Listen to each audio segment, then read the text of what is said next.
Our COVID-19 response includes creating half cylinders, globes that are part of an apparatus that is placed over the patient's head in order to provide them with much needed oxygen. The material used is stiff enough to stand up by itself.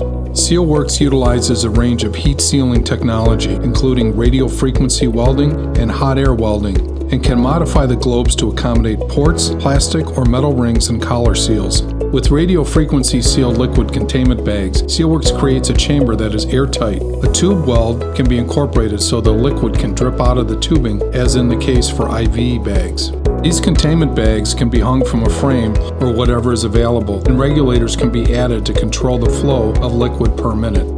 Using RF welding, SealWerks manufactures air bellows of various sizes. Air bellows have an accordion fold, and through pressurizing the bellow together and releasing it, the air exits through a port. There could be a single port or a dual port. Creating a longer bellow would require adding more rings, which are welded together. The more rings added, the more air that can be released. This product requires 3 radio frequency welding dies, one for the inner weld, one for the outer weld, and one for the welding the ports.